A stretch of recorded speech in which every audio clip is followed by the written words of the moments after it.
எரேமியா தீர்க்கதரிசன புஸ்தகம் 8வது அதிகாரத்தின் 7வது வசனத்தை வாசிக்க கேட்கலாம். ஆகாயத்தில் உள்ள நாரை முதலாய் தன் வேலையை அறியும் காட்டுப்புறாவும் கொக்கும் தகைவிலான் குருவியும் தாங்கள் வரத்தக்க காலத்தை அறியும். என் ஜனங்களோ கர்த்தரின் நியாயத்தை அறியார்கள் என்று கர்த்தர் உரைக்கிறார் என்று சொல். இந்த நாளிலே பேசும்படி பரிசுத்த ஆவியானவர் சிந்தையிலே ஆழமாக வைத்த வார்த்தை, காலம் அறிந்து செயல்படுகிறவர்களாய் நாம் காணப்பட வேண்டியது மிக மிக அவசியமாயிருக்கிறது.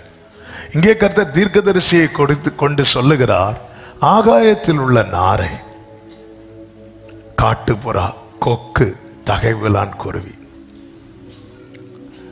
இவைகளுக்கு தங்கள் வேலை என்னவென்று தெரியும், தாங்கள் வரத்தக்க காலத்தையும் அது அறியும். எப்போ வரணும், எவ்வளவு நேரம் பறக்கணும், காலையில் எப்பொழுது புறப்படணும், எப்பொழுது திரும்ப கூட்டுக்கு வர வேண்டும், இது இந்த பறவைகளுக்கு எல்லாமே தெரிகிறது. ஒரு காரியத்தை நீங்கள் கவனித்தீர்கள் என்றால் தெரியும், தேவன் இந்த பூமியிலே சர்வத்தையும் சிருஷ்டித்தார். ஆனால் இந்த பறவைகள் ஆகட்டும், மிருகங்கள், மீன்கள் என மற்ற உயிரினங்கள் தேவன் படைக்க காரணமே என்னவென்றால், தேவன் இந்த பூமியிலே மனிதனை படைக்க நினைத்ததுதான். மனுஷனை மட்டும் படைக்க வேண்டும் என்கிற எண்ணம் கர்த்தருக்கு வராமல் இருந்திருந்தால் இந்த பறவைகளோ இந்த மிருகங்களையோ இந்த மச்சங்கள் மீன்களையோ கர்த்தர் படைத்திருக்கவே மாட்டார். படைப்பில் மிகவும் விலையேற பெற்றவன் மனிதன். மனிதனை படைக்க அவர் சித்தம் கொண்டதினால்தான் மனிதனுக்கு தேவையான அனைத்தையும் படைத்தார். நோவாவின் நாட்களிலே ஜனங்களுடைய அக்கிரமம் பெரிதாகி தேவன் மனஸ்தாபப்பட்டு தேசத்தை அழிக்க வேண்டும் என்று நினைத்தார். அப்படி நினைக்கையில் தான் நோவாவுக்கு கர்த்தருடைய கண்களிலே கிருபை கிடைக்கிறது. எனவே நோவாவை காப்பாற்றணும். நோவா காப்பாற்றப்பட்டதுனால மிருக ஜீவன்களும் பறவைகளும் காப்பாற்றப்பட்டது. நோவாவை மட்டும் கர்த்தர் காப்பாற்றாமல் இருந்திருந்தா அத்தனை மிருக ஜீவன்களும் பறவைகளும் என்ன இருக்கும் என்றால் அழிந்திருக்கும். இதுதான் உண்மை. ஏசாயா 43வது அதிகாரம் 20வது வசனத்திலே தீர்க்கதரிசியை குறித்து கொண்டு கர்த்தர் சொல்லுகிறார், நான் தெரிந்து கொண்ட என் ஜனத்தின் தாகத்துக்கு, நல்ல கவனிங்க, வனாந்திரத்திலே தண்ணீர்களையும் அவாந்திர வழியிலே ஆறுகளையும் உண்டாக்குவதினால். கர்த்தர் தண்ணீர்களையும் ஆறுகளை உண்டாக்குறது யாருக்காக? மனுஷனுக்காக, தேவன் தெரிந்து கொண்ட ஜனத்துக்காக. அப்படி உண்டாக்குவதினால் காட்டு மிருகங்களும் வலு சர்ப்பங்களும் கோட்டான் குஞ்சுகளும் என்னை, அவைகளுக்காக அவர் உண்டாக்கவில்லை, அவர் உண்டாக்கினது மனுஷனுக்காக. ஆனால் அதிலே அவைகள் பயனடைந்து கர்த்தரை என்ன பண்ணுகிறது? கனம் பண்ணுகிறது. இதுதான் உண்மை. கர்த்தர் இங்கே அதை தான் சொல்லுகிறார். மற்ற ஜீவன்கள் அறிந்து செயல்படுவது போல தேவனுடைய சாயலாய் படைக்கப்பட்ட மனிதன், அதிலும் அவருடைய இரத்தத்தால் மீட்கப்பட்ட எரேமியாவை கொண்டு தேவனை ஒரு விசை கூட அறியாத புறஜாதிகளுக்கு பேசவில்லை. எரேமியா தீர்க்க தரிசனம் அதிகமா எந்த இடத்திலிருந்து சொல்லியிருப்பார்னு பார்த்தீங்கன்னா சபை வாசல் அருகே நின்று தான் சொல்லியிருப்பார். அதிகமா அவர் அங்கதான் சொல்லியிருப்பார், அங்க இருந்து தான் சொல்லியிருப்பார். கர்த்தருக்கு மகிமை உண்டாவதாக. போன வாரம் அதை நான் சொன்னேன். ஆசாரிய குடும்பத்தில் பிறந்தவனை தீர்க்கதரிசியை கர்த்தர் அழைக்கிறார். எரேமியாவுக்கு அது பழக்கம் கிடையாது. இதே இது ஆசாரியனா வச்சிருந்தாருன்னா பழகி இருப்பான். சின்ன வயசுல இருந்தே அவங்க அப்பா ஆசாரியன், அப்படியே பார்த்து பார்த்து பழகுனதுனால, பாஸ்டர் வீட்டிலே பிறந்து வளர்ந்ததுனால அந்த ஊழிய மெத்தட் தெரியும். ஆனா அந்த காலத்துல தீர்க்க தரிசன ஊழியத்துக்கும் ஆசாரிய ஊழியத்துக்கும் சம்பந்தமே இருக்காது. அது இன்னொரு ட்ராக், இது இன்னொரு ட்ராக். அப்படி ஆசாரிய குடும்பத்துல பிறந்து வளர்ந்தவன திடீர்னு அவனை தீர்க்க தரிசி அபிஷேகம் பண்ணணும். இவரு, நான் சிறு பிள்ளை, நான் பேசாரியன். சிறு பிள்ளை பேசாரியன்னா 5 வயசு குழந்தை கிடையாது. அதுல எனக்கு பழக்கம் கிடையாது. ஆண்டவர் நீங்க ஆசாரியனா அழைச்சிங்கன்னா ஓகே, நான் பேசிடுவேன். ஆனா நீங்க தீர்க்கதரிசி அழைக்கிறீங்க, நான் பேசாரியேன். ஆண்டவர் சொன்னார், இங்க பாரு, என் வார்த்தையை நான் உன் வாயில வைப்பேன், நான் உன் கூட இருப்பேன். காரணம், எரேமியாவை கர்த்தர் தெரிந்தெடுத்தது யாருக்கு அகைன்ஸ்டா நிறைய ப்ராஃபஸி சொல்லணும்னா ஆசாரியர்களுக்கு, ஆராதிக்கிறவர்கள்ட்ட தான் சொல்லணும். அப்படி துணிச்சலா பேசுகிற தைரியம் வேற யாருக்கும் கிடையாது. எனவே ஆசாரிய குடும்பத்திலே பிறந்த ஒருத்தனை கர்த்தர் தெரிந்தெடுத்து அவன் ஆலய வாசல்ல நிக்க வச்சு பேச வைக்கிறார். அநேக தீர்க்க தரிசனம் அவன் அந்த சபை நடுவில் தான் பேசிக்கொண்டே இருப்பான்.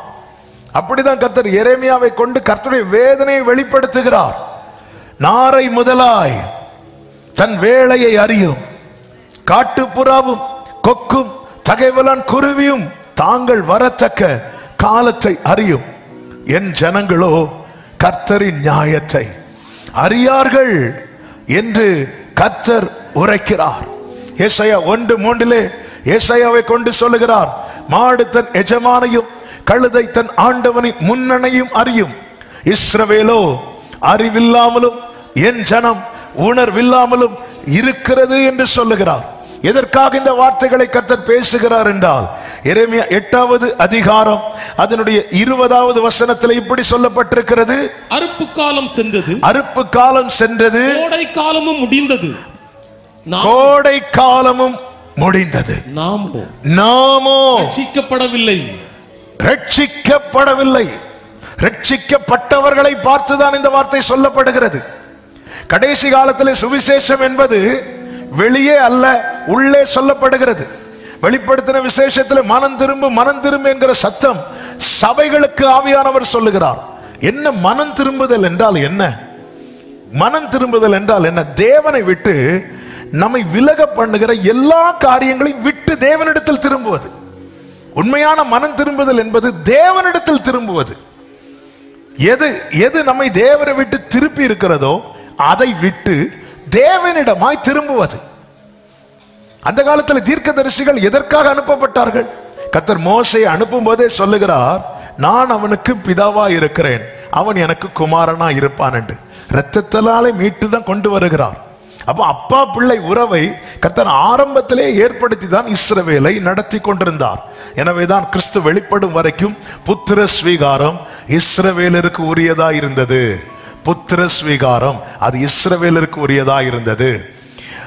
ஆனால் இவர்கள் என்ன செய்கிறார்கள் என்றால், தேவனோடு எந்த கான்டாக்டுமே இல்லை, தேவனோடு உள்ள தொடர்பு துண்டிக்கப்பட்ட நிலையில் இருக்கிறார்கள். அப்படி தொடர்பு துண்டிக்கப்பட்டிருக்கிறவர்களை மீண்டும் அந்த தொடர்புக்குள்ளே கொண்டு வருவதற்காக கர்த்தர் தீர்க்கதரிசிகளை அபிஷேகம் பண்ணி ஜனத்தினிடத்திற்கு அனுப்புகிறார். தொய்ந்த நிலையில் இருக்கிறவர்களை உயிர்ப்பிக்க, தளர்ந்த நிலையில் இருக்கிறவர்களை பலப்படுத்த, பயந்த நிலையில் இருக்கிறவர்களுடைய பயத்தை மாற்ற, அது எல்லாவற்றை விட மேலாக தீர்க்கதரிசிகள் அதிகமாய் அனுப்பப்பட்டது எதற்காகவென்றால், தேவனோடு உள்ள தொடர்புல திருப்பி ஜனங்களை கொண்டு வருவதற்காக. அந்த காலத்தில் நமக்கு இப்போ நம்ம சர்ச்சில் அந்த லேண்ட்லைன் இருக்கு. எத்தனை வீட்டில் லேண்ட்லைன் இருக்குன்னு தெரியாது. இப்போ ஃபோன் மொபைல் ஃபோன் வந்தனால கிடையாது. திடீர்னு மழை ஏதாவது பிரச்சனை வரும்போது, அல்லது நம்ம ஊரில் தான் ரோடை மாதத்துக்கு 2 வாட்டி தோண்டுவாங்களே, திடீர்னு லைன் கட் ஆயிரும். உடனே நம்ம என்ன பண்ணுவோம்? எப்படியோ இன்ஃபர்மேஷன் கொடுப்போம், ஃபோன் லைன் வரலன்னு. உடனே ஒருத்தங்களை அனுப்புவாங்க. எதுக்கு தெரியுமா? லைனை சரி பண்ணுறதுக்கு. லைனை சரி பண்ணு சார், இப்போ பேசி பாருங்க சார். ஓகே, பேசியாச்சு சார், லைன் வருது, அதோட போயிடுவாங்க. இதுதான் தீர்க்கதரிசிகளுடைய ரோலா இருந்துச்சு. இப்படிதான் ஆவியானவர் கிரியை செய்தார், அன்றும் இன்றும். தேவனோடு என்னால டைரக்டா தொடர்பு கொள்ள முடியாத அளவுக்கு ஒன்று எனக்கு தடையாய் வந்துட்டுன்னா, அது எதுவா இருந்தாலும் அதை விட்டு நான் திரும்ப வேண்டியது அவசியமாய் இருக்கிறது. இதுதான் கர்த்தர் பேசிக்கொண்டே வருகிறார். நீங்க பைபிளை பழைய ஏற்பாடு புதிய ஏற்பாடாய் பார்க்காமல் பைபிளை மொத்தமா பார்த்தா இதுதான். நான் சொல்ல உங்களுக்கு அது புரிய வரும். எதற்காக கர்த்தர் அனுப்பினார் என்றால், அந்த தொடர்பு படுத்த. அப்போ நான் தேவனோடு என்னால் தொடர்பு கொள்ள முடியவில்லை என்றாலே எனக்கு எது அவசியமா இருக்கிறது தெரியுமா? மனம் திரும்புதல் அவசியமா இருக்கிறது. நான் மனம் திரும்ப வேண்டிய நிர்பந்தத்தில் இருக்கிறேன். நான் மனம் திரும்ப வேண்டிய கட்டாயத்தில் இருக்கிறேன். அது பேசிக்கொண்டிருக்கிற நான் ஆனாலும் சரி, யாரானாலும் சரி, தன் ஸ்தானத்தில் படுத்துக்கொண்ட ஏலியானாலும் சரி, தேவனோடு தொடர்பு கொள்ள முடியவில்லை என்றால் நம் மனம் திரும்ப வேண்டிய நிலையில் இருக்கிறோம். அதை தான் கர்த்தர் பாரத்தோடு சொல்லுகிறார். அறுப்பு காலம் சென்றது, கோடை காலமும் முடிந்தது, நாமோ ரட்சிக்கப்படவில்லை. பிரியமான கர்த்தருடைய பிள்ளைகளே, கொலோசியர் 4:5 சொல்லப்பட்டிருக்கிறது, புறம்பே இருக்கிறவர்களுக்கு முன்பாக ஞானமாய் நடந்து காலத்தை பிரயோஜனப்படுத்திக் கொள்ளுங்கள். எபேசியர் 5:16 சொல்லப்பட்டிருக்கிறது, நாட்கள் பொல்லாதவைகள் ஆனதால் காலத்தை பிரயோஜனப்படுத்திக் கொள்ளுங்கள். காலத்தை பிரயோஜனப்படுத்திக் கொள்ளுங்கள். நாம் எதிலிருந்து விழுந்தோம்? இன்னைக்கு எல்லாருக்கும் சர்ச்சுக்கு வர முடியுது, ஆராதிக்க முடியுது, எல்லாம் செய்ய முடியுது. தேவனோடு தொடர்பு கொள்ள முடிகிறதா? தேவனோடு தொடர்பு கொள்ள முடிகிறதா? தேவனோடு என்னால் தொடர்பு கொள்ள முடியவில்லை என்றால் எனக்கு ஒரு மனம் திரும்புதல் மிக மிக அவசியமாயிருக்கிறது. நீங்க எத்தனை தலைமுறை கிறிஸ்தவர்களா இருக்கலாம், பிறந்ததிலிருந்தே பெந்தேகோஸ்தே அனுபவத்தில் உள்ளவர்களா இருக்கலாம், உங்களால தேவனோடு தொடர்பு கொள்ள முடியவில்லை என்றால் காரணம், அவர் அந்த மாம்சமாகிய திரையை கிழித்து அந்த ஜீவ மார்க்கத்தை நமக்கு சிலுவையில உண்டு பண்ணி இருக்கிறார். அப்படி இருந்தும் நம்மால் தேவனோடு தொடர்பு கொள்ள முடியவில்லை என்றால் நாம் எங்கோ இருக்கிறோம். இளையகுமாரனும் இருக்கிறான், தகப்பனும் இருக்கிறார், ஆனா தொடர்பு இல்லை. தொடர்பு கொள்ளணும்னா அவன் மனம் திரும்ப வேண்டிய அவசியமா இருக்கிறது. அவன் இருக்கிற நிலைமையை விட்டு எழுந்து தன் தகப்பனிடத்தில் வர வேண்டிய நிர்பந்தத்துக்குள் இருக்கிறான். அப்படி இருந்தால் மட்டும்தான் தொடர்பு கொள்ள முடியும். வேதத்தில் யூதாஸ் என்கிற ஒருவனை குறித்து நாம் பார்க்கிறோம். யூதாஸ் தான் செய்த தவறை நினைத்து என்ன பண்ணினான் தெரியுமா? மனம் வருந்தினான். நம்ம எல்லாருமே மனம் வருந்துவோம், எல்லாருமே இப்படி பண்ணிட்டேனே, இப்படி பண்ணிட்டேனே. அவன் மனம் வருந்தினான். அவன் மனம் திருந்திருந்தால் எங்க வந்திருக்கணும் தெரியுமா? இயேசுவினிடத்தில் வந்திருக்கணும். ஆனால் அவன் மனம் வருந்தி எங்கே போறான்னா, எந்த கூட்டத்து கூட சேர்ந்து பிளான் பண்ணனானோ அதே கூட்டத்துக்குள்ளதான் போறான். மத்தேயு 27வது அதிகாரம் 3-4 வசனங்களிலே, அப்பொழுது அவரை காட்டிக் கொடுத்த யூதாஸ் அவர் மரணாக்கினைக்குள்ளாக தீர்க்கப்பட்டதை கண்டு மனஸ்தாபப்பட்டு அந்த 30 வெள்ளிக்காசை பிரதான ஆசாரியரிடத்துக்கும் மூப்பரிடத்திற்கும் திரும்ப கொண்டு வந்து, நம்ம எல்லாம் மனம் வருந்துறோம், ஆனா கர்த்தரிடத்தில் திரும்பாது இருக்கிறோம். இப்படி பண்ணிட்டேனே, இப்படி பண்ணிட்டேனே, இப்படி பண்ணிட்டோம். யூதாஸ் கூட உட்கார வச்சு காண்பித்து கொடுக்கிறார். என்ன காண்பித்து கொடுக்கிறார்? பாவங்களை மன்னிக்கிற அதிகாரம் மனுஷ குமாரனுக்கு உண்டு என்பதை. அவன் கண்ணுக்கு முன்னாடி எத்தனை பேருக்கு மன்னிப்பு கொடுத்தார்? திமிர்வாதக்காரன் சுமந்து கொண்டு வரப்படுகிறான். அவர் சொல்லுகிறார், உன் பாவங்கள் உனக்கு மன்னிக்கப்பட்டது என்று. உடனே ஜனங்கள் பாவத்தை மன்னிக்க இவர் தேவனான்னு கேட்கிறாங்க. எஸ், அவர் தேவன் தான், அதனாலதான் பாவத்தை மன்னிக்கிறார். அவர் மனிதனாய் பிறந்து பிற்பாடு ஒரு சூழ்நிலையில கடவுளாய் மாறினவர் அல்ல. ஆதியிலே வார்த்தை இருந்தது, அந்த வார்த்தை தேவனிடத்தில் இருந்தது, அந்த வார்த்தை தேவனாய் இருந்தது, அந்த வார்த்தை மாம்சமாகி இறங்கி வந்தது. அவர் தேவன் தான், பாவத்தை மன்னிக்கிறார். ஹல்லேலூயா. இன்னும் பாருங்கள், அந்த திமிர்வாதக்காரன் பாவ அறிக்கை பண்ணானா? இல்ல. யாராவது சொன்னாங்களா இவன் இப்படி எல்லாம் பாவத்தை செஞ்சுட்டு வந்து படுத்திருக்கிறான்? இல்ல. ஆனாலும் மன்னிக்கிறார். தேவன் மேல் இரக்கம் வைக்க சித்தமா இருப்பேனோ அவன் மேல் இரக்கம் வைப்பேன். இது கர்த்தருடைய செயல். யாருக்கும் கொஸ்டின் பண்ண முடியாது, யாருக்கும் கொஸ்டின் பண்ண முடியாது. இது யாருக்கு தெரியும்? யூதாசுக்கு தெரியும். மோசையின் பிரமாணத்தின்படி விபச்சாரத்தில் பிடிக்கப்பட்ட ஸ்திரீ மேல கல்லை எறியணும். கல்லெறியப்பட வேண்டியவள் யாருக்கு முன்னாடி நிக்கிறான்னா, அந்த பிரமாணத்தையே மோசைக்கு கொடுத்தவருக்கு முன்பாக நிற்கிறான். எல்லாரும் கையில கல் எடுத்து வைத்து எரிய நிற்கும் போது இயேசு சொல்லுகிறார், உங்களில் பாவம் இல்லாதவன் முதலாவது இவள் மேல் கல்லெறிய கடவன் என்றார். அதன் அர்த்தம் என்னவென்றால், இந்த பிரமாணத்தை அங்க இருக்கிற யாருக்குமே மாற்ற முடியாது. அதனால ஆண்டவர் இப்படி கொண்டு வரார், உங்களில் பாவம் இல்லாதவன் கல்லெறிய கடவன். பிரமாணம் அப்படிதான் இருக்கு. எல்லாரும் கல்லை போட்டு போயிட்டாங்க, ஆனா இவரால மாற்ற முடியும். இவருடைய நாமமே நியாய பிரமாணிகர். இவர் தான் எல்லாத்தையும் எழுதுறவர். அவருக்கு எதை எப்படி வேணாலும் மாற்ற முடியும். இப்போ எல்லா சீஷர்கள் இருக்கிறாங்க. ஆண்டவர் சொல்றார், நானும் உன்னை குற்றவாளியாக தீர்க்க மாட்டேங்கிறார். இது யாருக்கு தெரியும்? யூதாசுக்கு தெரியும். அந்த ஸ்திரீ இப்பொழுது இயேசுவின் பாதத்தில் வந்து உட்கார்ந்து கண்ணீர் வடித்து தன் தலைமுடியினால் பாதத்தை துடைத்து ஓயாமல் முத்தமிட்டு கொண்டிருக்கும் போது இயேசு அவளை பார்த்து சொல்லுகிறார், ஸ்திரீயே, உன் பாவங்கள் மன்னிக்கப்பட்டது. இது யாருக்கு தெரியும்? யூதாசுக்கு தெரியும். அவர் பாவத்தை மன்னிக்கிறவர் மாத்திரமல்ல, பாவத்தில் இருந்தே நமக்கு விடுதலையை தருகிறவர். ஆனாலும் யூதாஸ் அவரிடத்தில் வரவில்லை.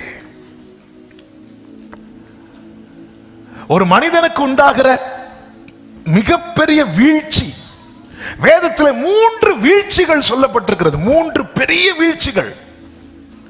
முதலாவது வீழ்ச்சி ஏதேனில் நடந்தது. ஏதேனில் நடந்தது. நமக்கு தெரியும் அந்த வீழ்ச்சிக்கு காரணம் என்னவென்றால் இச்சை. இச்சை. சர்ப்பமானது எல்லா ஜீவன்களை பார்க்கலும் தந்திரம் உள்ளதா இருக்கிறது. அது ஏவாள் இடத்துல வந்து பேசுகிறது, இந்த தோட்டத்தில் உள்ள கனிகள் எதுவுமே புசிக்க கூடாதுன்னு சொன்னாரா அப்படின்னு பேசுது. அவ சொல்ற, இல்ல அப்படி ஒண்ணும் சொல்லலையே, இதை மட்டும்தான், இதை மட்டும்தான், இதை மட்டும்தான், இதை மட்டும்தான், எதை மட்டும்தான், இதை இதை இதை அப்படியே காட்ட வச்சுட்டான். விளக்கப்பட்டதை பார்க்க வச்சுட்டான். ஆண்டவர், உனக்கு எது தெரியல, இது தெரியல, எது தெரியல, இது இது இது இது ஆனாலும் எனக்கு தெரியல ஆண்டவரை பார்க்க வச்சிருவான். இது யாருக்கு வேலை? சாத்தானுக்கு வேலை. இப்பொழுது அவள் அதை பார்க்கிறாள். பார்க்கும்போது வேதம் சொல்லுகிறது 6வது வசனத்திலே, அது பார்வைக்கு இன்பமும் புத்தியை தெளிவிக்கிறதற்கு இச்சிக்கப்படத்தக்க விருட்சமுமாயிருக்கிறது என்று கண்டு. இச்சை என்கிற வார்த்தை அங்கேதான் முதலாவது வேதத்தில் எழுதப்பட்டிருக்கிறது. காரணம், இச்சை என்பது என்னவென்றால், நமக்குரியதல்லாதவைகள் மேல நமக்கு உண்டாகிற ஆசை அல்லது விருப்பத்தின் பெயர்தான் இச்சை.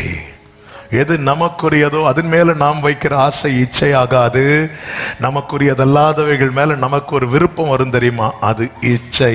எனவேதான் கர்த்தர் கற்பனைகளை, கட்டளைகளை கொடுக்கும் போதே சொன்னார், பிறனுடைய யாதொன்றையும் இச்சையாதிருப்பாயாக.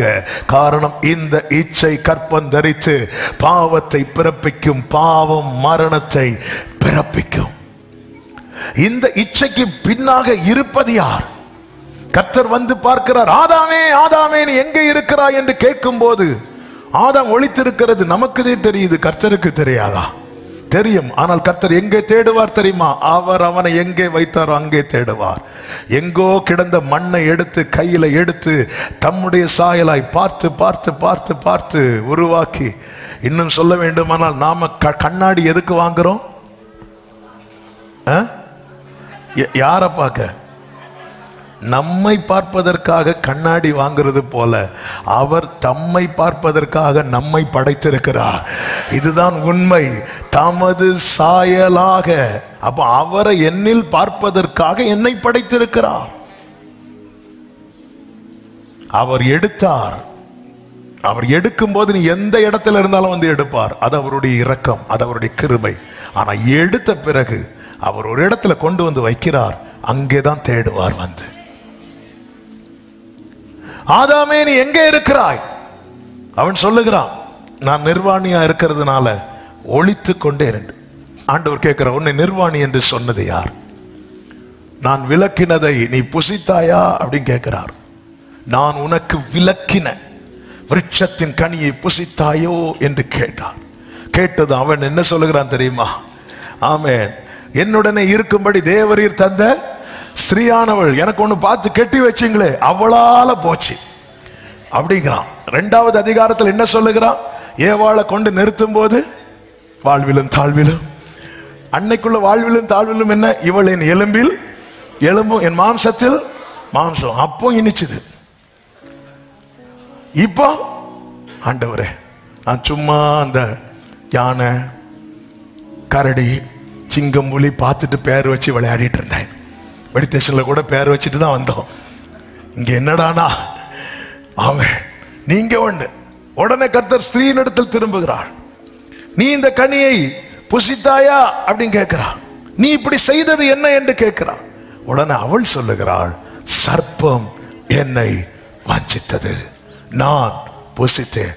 அப்படி என்றால் இச்சைக்கு பின்னாக இருப்பது என்ன தெரியுமா? சர்ப்பம். சர்ப்பம் எதின் அடையாளம் தெரியுமா? சாத்தானுடைய அடையாளம். நமக்குரியது அல்லாதது மேல நமக்கு ஒரு விருப்பம் வருகிறது என்றாலே அதுக்கு பின்னாக சர்ப்பம் இருக்கிறது.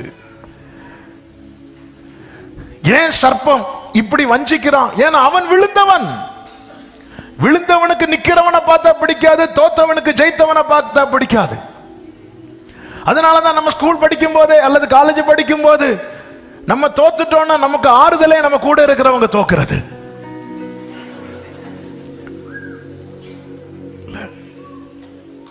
ரிசல்ட் வந்துட்டாடா, அப்ப ரிசல்ட் வந்துட்டு எப்படி ஃபெயில் ஆயிட்டேப்பா. ஃபெயில் ஆயிட்டியா?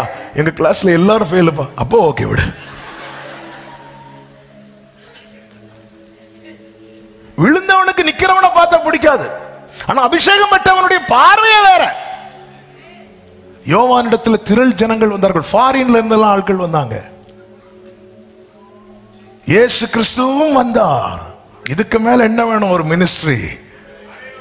ஆனால் இப்பொழுது இயேசு ஊழியத்தை ஆரம்பித்த போது யோவானிடத்தில் வந்தவர்கள் எல்லாம் இயேசுவினிடத்தில் போக, யோவானின் சீஷர்கள் இயேசுவினிடத்தில் வந்து சொல்றாங்க, நீங்க ஒருத்தருக்கு ஞானஸ்நானம் கொடுத்தீங்களே, இப்ப நம்ம கிட்ட வரவங்க எல்லாம் அவங்க கிட்ட போறாங்கன்னு சொல்லும் போது யோவான் சொல்லுகிறான், பரத்திலிருந்து ஒருவனுக்கு கொடுக்கப்பட்டாலுடைய ஒருவனும் ஒன்றையும் பெற்று கொள்ள மாட்டான். அப்படி சொல்லிட்டு அடுத்த வார்த்தை அடிப்பார் பாருங்க, நான் சிறுகணும், அவங்க இன்னும் வளரட்டும். இதுதான் அபிஷேகம் பெற்றவனுடைய பார்வை. அவனை விட நான் வளரணும், இதல்ல, அவன் என்னை விட வளரட்டும். அவங்க என்ன விட அதை கனம் பண்றதுல முந்திக் கொள்ளுங்கள். ஒருவரை ஒருவர் மேன்மையா எண்ணுங்க. ஆண்டவரே என்ன நல்லா வச்சிருக்கிறீங்க, என்னை விட இவங்களை நல்லா வைங்க ஆண்டவரே. அப்படி நம்ம யாரையாவது வச்சு ஜோம் பண்ணி இருக்கிறோமா? இல்லை. ஜோம் பண்ணுவோம் நம்ம பிள்ளைகளை. ஆண்டவரே நான் ஸ்கூலு போல என் பிள்ளையாவது அஜோ.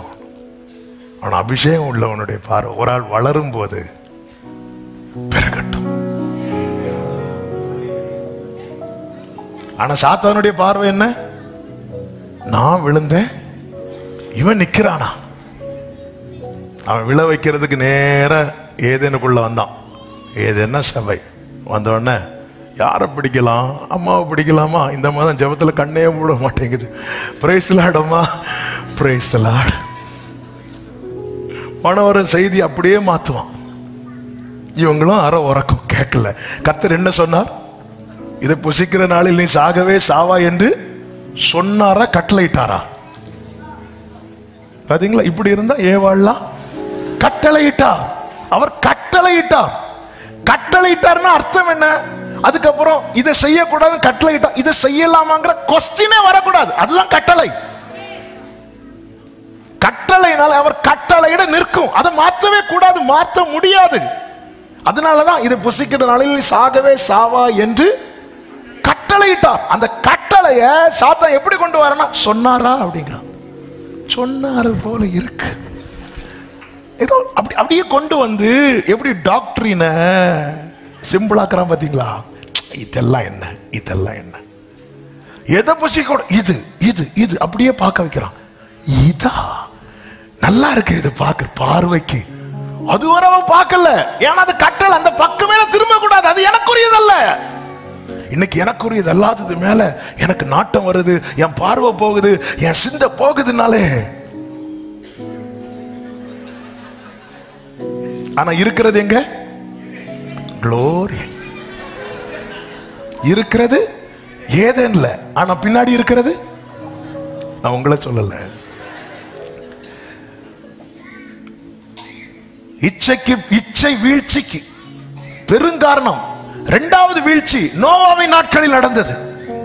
அந்த வீழ்ச்சிக்கு காரணம் என்ன தெரியுமா? சுய விருப்பம், சுய விருப்பம், அதாவது எனக்கு சரின்னு தோன்றத நான் செய்யறது. ஆதியாகமம் 6வது அதிகாரம் 2வது வசனத்திலே சொல்லப்பட்டிருக்கிறது, தேவகுமாரர் மனுஷகுமாரத்திகளை அதிக சௌந்தரியம் உள்ளவர்கள் என்று கண்டு அவர்களுக்குள்ளே தங்களுக்கு பெண்களை தெரிந்து கொண்டார்கள். இத புரியும்படி சொல்லணும்னா, ஆண்டவரை எதிலையுமே இன்வால்வ் ஆக்காம தேவ சித்தத்தை குறித்து அறிந்து கொள்ள வேண்டும் என்று கொஞ்சம் கூட யோசிக்காம தங்களுக்கு எது சரின்னு தோணுதோ, தங்கள் மனதிற்கு எது, ஏன்னா இங்க என்ன வேற பெரிய தப்பு பண்ணிட்டாங்கன்னு நினைக்கிறீங்க? சோதோமின் அக்கிரமத்தை வைத்து பார்க்கும்போது இங்க வேற பெருசா ஒண்ணு சொல்லலையே. அவர்கள் புசித்தார்கள், கொடித்தார்கள், தங்களுக்குள்ளே பெண் கொண்டு கொடுத்தும் இருந்தார்கள். சரி, இது நல்லா இருக்கு. இந்த இடத்துல அவங்க பண்ண பெரிய தப்பு என்ன அப்படின்னா, தேவனை அவங்களுக்குள்ள சேர்த்துக்கல. ஏசாயா 30:1 தெளிவாய் சொல்லப்பட்டிருக்கிறது, பாவத்தோடு பாவத்தை கூட்டும்படி என்னை அல்லாமல் ஆலோசனை பண்ணி. நம்ம ஒரு காரியத்துக்காக ஃபேமிலியா டிஸ்கஸ் பண்றோம்ல, அதுல ஆண்டவர் இருக்கிறாரா? ஆண்டவர்கிட்ட நம்ம தெரியப்படுத்துறதுன்னு எப்படி தெரியப்படுத்தும் தெரியுமா? நம்ம எல்லாம் பேசி முடிச்சுட்டு ஆண்டவர்கிட்ட, ஆண்டவரே நாங்க பேசுறதெல்லாம் நீங்க கேட்டீங்க, எங்கப்பா கேட்க விட்டேன்.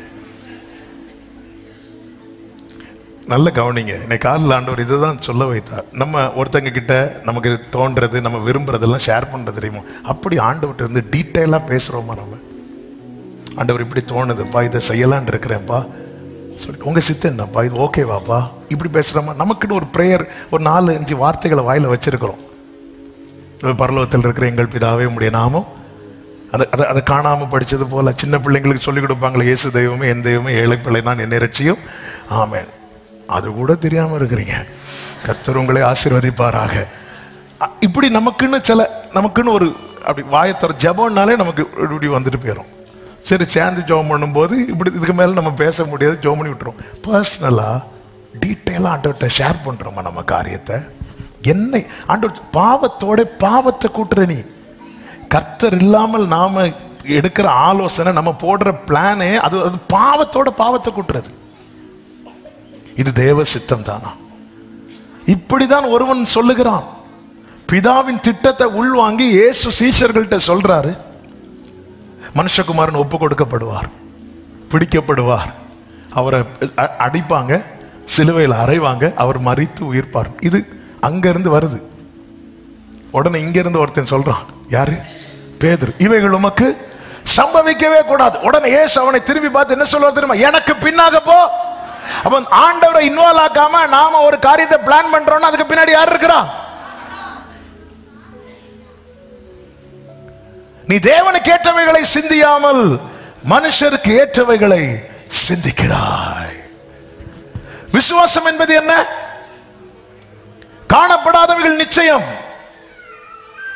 தேவனை ஒருபோதும் கண்டதில்லை. விசுவாசிக்கிறவன் தேவன் ஒருவர் உண்டு என்பதை விசுவாசிக்க வேண்டும் என்று. விசுவாசம் இல்லாமல் தேவனுக்கு பிரியமாயிருப்பது கூடாத காரியம். தேவனை ஒருபோதும் கண்டதில்லை. விசுவாசம் காணப்படாதவர்கள் நிச்சயம். தேவன் ஒருவர் உண்டு என்று விசுவாசிக்கணும். எஸ், என் காரியத்தை தீர்மானிக்கிறதுக்கு தேவன் ஒருவர் உண்டு. என் வாழ்வை கட்டி எழுப்ப தேவன் ஒருவர் உண்டு. என்னுடைய எதிர்காலத்தை பொறுப்படுத்தி நடத்த தேவன் ஒருவர் உண்டு. இது நடுவில் தான் நோவா தேவனோடு சஞ்சரித்துக் கொண்டிருந்தான். நம்ம எல்லாம் செஞ்சுட்டு கடைசியில கர்த்தரை அப்படி இப்படிதான் பாபேல் கோபுரத்தை கட்டி ஆண்டவரை ரிபன் கட் பண்ண கூப்பிட்டாங்க. அவர் மொத்தத்தில் கட் பண்ணிட்டு, ஆண்டவருடைய பிளான் என்ன? நீங்கள் தேசம் எங்கும் போய் பழுகி பரம்பி நிரப்புங்கள் சொல்லிட்டு அனுப்பிவிட்டா, இவங்க எல்லாம் சேர்ந்து வந்து இருந்துட்டு நம்ம எங்கேயும் போயிடக்கூடாது. சீஷர்கள்ட்ட ஆண்டவர் சொன்னார், பரிசுத்த ஆவி வரும்போது நீங்கள் பலனடைந்து எருசலேமிலும் சமாரியாவிலும் யூதேயாவிலும் உலகம் எங்கும் போய் எனக்கு சாட்சிகளா இருப்பீர்கள். பரிசுத்தாவி வந்ததும் இவங்க நம்ம எங்கேயும் போக வேண்டாம், எல்லாரும் சொத்தை வித்து கொண்டு வா, உனக்கு என்ன இல்லை இதை வச்சுக்கோ, எனக்கு இது இருக்கு, நம்ம எல்லாருமே ஒரே இடத்துல இருந்து பொதுவாக அனுபவிச்சு அப்படியே போயிட்டே இருப்போம். அப்போஸ்தலர் 1:8 மறந்துட்டாங்க. 1:8 மறந்ததுனால 8:1 நடந்துச்சு. என்ன 8:1 நடந்துச்சு? ஸ்தேவானை கல்லெறிஞ்சு கொன்னுட்டாங்க. இது அறிந்ததும் இப்படி சேர்ந்து ஒரே காலனிக்குள்ள இருந்தாங்கல்ல, எல்லாரும் என்ன பண்றாங்கன்னா சிதறி ஓடுறாங்க. ஆண்டவரே 8:1 ஒழுங்கா 1:8 பரிசுத்தாவி வரும்போதே நீங்க போயிருக்கணும். இல்ல இல்ல ஆண்டவர், இது இந்த பிளான் நல்லா இருக்கு, நம்ம எல்லாரும் ஒரே இடத்துல ஆளுக்கு 3 சென்ட் வாங்கி அதுக்கு ஒரு பேரும் வச்சு, தப்பு கிடையாது. ஆனா நம்ம ஒரு பிளான் போடுறது கர்த்தருடைய சித்தமா, ஆண்டவருடைய சித்தமா? இது என்ன எல்லாம் ஆலோசனை பண்ணி மாம்ச சிந்தைக்கு பின்னாக இருப்பது சாத்தான். அது நம்மை ஒரு பெரிய அளவில் விழத்தள்ளும். மூன்றாவதாக பெருமை. மூன்றாவது பெரிய வீழ்ச்சி பாபேல் கோபுரத்தை கட்டும்போது உண்டானது. ஆதியாகமம் 11வது அதிகாரம் 4வது வசனத்திலே ஜனங்கள் எல்லாம் கூடி என்ன சொல்லுகிறார்கள்? வாசியுங்கள் அந்த வசனத்தை. இன்னும் அவர்கள் நாம் பூமியின் மீதெங்கும் சிதறி போகாதபடிக்கு நமக்கு ஒரு நகரத்தையும் வானத்தை அளாவும் சிகரமுள்ள ஒரு கோபுரத்தையும் நமக்கு கட்டி நமக்கு பேருண்டாக்குவோம் வாருங்கள் என்று சொல்லிக் கொண்டார்கள். இது யாருடைய செயல்? ஏசாயா 14வது அதிகாரம் தெளிவாய் சொல்லப்பட்டிருக்கிறது. 12 முதல் நீங்க பாத்தீங்கன்னா, ஏசாயா 14:12 முதல், அதிகாலையின் மகனாகிய விடிவெள்ளியே, நீ வானத்திலிருந்து விழுந்தாயே, ஜாதிகளை ஈனப்படுத்தினவனே, நீ தரையிலே விழ வெட்டப்பட்டாயே, நான் வானத்துக்கு ஏறுவேன், தேவனுடைய நட்சத்திரங்களுக்கு மேலாக என் சிங்காசனத்தை உயர்த்துவேன், வடபுறங்களில் உள்ள ஆராதனை கூட்டத்தின் பர்வதத்திலே வீற்றிருப்பேன் என்றும், நான் மேகங்களுக்கு மேலாக உன்னதங்களில் ஏறுவேன், உன்னதமானவருக்கு ஒப்பாவேன் என்றும் நீ உன் இருதயத்தில். இது யாரு? லூசிபர். அவன் வெளியே கூட சொல்லல, உள்ள சொல்லிட்டு இருக்கான், வெயிட் பண்ணிட்டு இருக்கிறான். ஏன்னா அவன் தானே வர்ஷிப் நடத்துறான். நான் ஏறுவேன், தேவனுடைய சிங்காசனத்தை, என் சிங்காசனத்தை அதுக்கு மேல உயர்த்துவேன். ஒரு சின்ன கேப். ஆண்டவர் சிங்காசனத்தில் வீற்றிருக்கிறார், அவர் மட்டும் கொஞ்சம் எழும்பி எங்கேயாவது போயிருந்தாரு. ஆனா ஃபுல்லா புகழ்றது ஆண்டவரை, ஃபுல்லா புகழ்றது. அப்படி பார்த்துட்டே இருக்கிற ஆண்டவர் பார்த்தார், நீ எங்க இருந்து விழுந்த பாரு. அப்படியேதான் அவன் என்னெல்லாம் செஞ்சு நிக்கலான்னு பார்த்தானோ, அவன் சிங்காசனத்தை, கர்த்தருடைய ஸ்தானத்தை அவன் இச்சித்தான், விழுந்தான். அவனா ஒன்றை நினைத்தான். தூதர்கள்னாலே பணிவிடை ஆவிகள், அவர் சொல்றதை செய்யணும், அதுக்கு மேல எதையும் யோசிக்க கூடாது. இவர்கள் தான் தூதர்கள். இவன் அதையும் தாண்டி யோசிக்கிறான். மாம்ச சிந்தை திருப்பி உள்ள கொண்டு வரான், அதுல விழுந்தான். மூன்றாவது பெருமை, விழுந்தான். இந்த மூன்றையும் தேவன் தம்முடைய சாயலால் சிருஷ்டித்த மனுக்குலத்துக்கு உள்ளே ஊட்ட அவன் துடிக்கிறான். அதுதான் எவனை விழுங்கலாமோ என்று அவன் வகை தேடி சுற்றி திரிகிறான். ஒரு புறம் எவனை விழுங்கலாமோ என்று பிசாசானவன் வகை தேடி சுற்றி திரியும் போது, மறுபுறத்திலே நன்மை செய்கிறவராய் சுற்றி திரிந்தவருடைய கண்களிலே நாம் பட்டதினாலதான் இன்றும் நாம் நிர்மூலமாகாமல் இருக்கிறோம். கைகளை உயர்த்தி ஆமென் சொல்லுங்க பார்க்கலாம். ஹல்லேலூயா. பிரியமானவர்களே, இந்த இச்சை, மாம்ச சிந்தை, பெருமை என்பது பெந்தேகோஸ்தே மக்களுக்கு தூரமானவைகள் அல்ல. தூதனையே விழ வைக்குது. தூதனையே மனிதனுக்கு இருக்கிற உணர்ச்சிகள், அதே போன்ற உணர்ச்சிகள் தூதனுக்கு இருக்குமான்னு கேட்ட கிடையாது. அவைகள் பணிவிடை ஆவிகள். அவைகளுக்கு என்ன கிடையாது? மாம்சம் கிடையாது. அப்படிப்பட்ட ஒரு தூதனையே இச்சை, இந்த சுய சிந்தை, பெருமை விழ வைக்குமானால் சபையே திருச்சபையே தெய்வத்தே மறந்திடலே, சபையே பிரிய சபையே இயேசுவினே மறந்திடலே. என்னால நிக்க முடியும், நான் வாழ்ந்துருவேன், நான் போயிருவேன். நிற்கிறேன் என்று எண்ணுகிறவன் விழாதிருக்கும்படிக்கு எச்சரிக்கையா இருக்கணும். அதனாலதான் பவுல் திரும்ப திரும்ப சொல்லுகிறார், நான் அல்ல இயேசுவே என்னில் வாழ்கிறார், நான் அல்ல. அதாவது மனுஷனை என்னெல்லாம் கொண்டு வந்து விழ வச்சானோ அதை எல்லாத்தையும் இயேசு கிட்ட கொண்டு வந்தான். 40 நாள் உபவாசம் முடிந்ததும் இச்சையை கொண்டு வரான். மாம்ச இச்சை, கண்களின் இச்சை, ஜீவனத்தின் பெருமை எல்லாத்தையும் கொண்டு வரான். அவனுடைய பர்பஸ் என்ன தெரியுமா? அவரையும் விழ வச்சு அவன் கூட்டத்துல அவனுக்கு இருக்கிற நம்பிக்கையை பாருங்க. இயேசு மட்டும் என் கூட வந்துட்டாரு. அவன் இயேசுவை சொந்தமாக்குறதுக்கு தனக்கு கொடுக்கப்பட்ட எல்லாத்தையும் கொடுக்கிறதுக்கு ரெடியா இருக்கிறான். என்ன சொல்றான்? நீ என்ன மட்டும் வணங்கிட்டேனா, வணங்கிட்டேனா சிம்பிள், சும்மா இப்படி தலையை குனித்து கை, எனக்கு மட்டும் நீ கை கொடுத்துட்டேனா, இங்க பாரு இதெல்லாம் எனக்கு இப்ப என் கண்ட்ரோல்ல இருக்கு, இதை எல்லாத்தையும் நான் கொடுக்கிறேன். அதாவது தள்ளப்பட்டவன், மன்னிப்பு வாழ்க்கையில கிடைக்கப்படாதவன், எதிர்கால நம்பிக்கையே இல்லாதவன் இயேசு தனக்கு வேணுங்கிறதுக்காக எல்லாத்தையும் கொடுக்க ரெடியா இருக்கும்போது நம்ம ஒரு நாளைக்கு 1 மணி நேரம் கொடுக்க யோசிக்கிறோமே. கேட்டா நான் இயேசுவின் பிள்ளை. அவன் எல்லாத்தையும் கொடுக்க ரெடியா இருக்கிறான், எல்லாத்தையும் கொடுக்க ரெடியா இருக்கிறான். இந்த ராஜ்யம், மேன்மை, இதெல்லாம் எனக்கு இப்ப என் கண்ட்ரோல்ல இருக்கு. என்ன வணங்கிட்டேனா நான் இதை கொடுக்கிறேன். இயேசு சொன்னார், அப்பாலே போ சாத்தானே, அப்பாலே போ சாத்தானே. இயேசுவை எந்த இடத்திலும் விழ வைக்க முடியவில்லை. அந்த இயேசுவால நம்மை ரட்சித்து நம்மை மீட்டு பரலோகத்திலே கொண்டு சேர்க்க முடியும். எனவேதான் 2 கொரிந்தியர் 6வது அதிகாரம் 1-2 வசனங்களிலே பவுல் பாரத்தோடு கொரிந்து சபைக்கு எழுதுகிறான், தேவனுடைய கிருபையை நீங்கள் விருதாவாய் பெறாதபடிக்கு உடன் வேலையாட்களாகிய நாங்கள் உங்களுக்கு புத்தி சொல்லுகிறோம். என்ன சொல்லுகிறான் கேளுங்கள். அனுக்கிரக காலத்திலே நான் உனக்கு செவி கொடுத்து இரட்சண்ய நாளிலே உனக்கு உதவி செய்தேன் என்று சொல்லி இருக்கிறாரே. ஏசாயாவை கொண்டு சொல்லி இருக்கிறார்.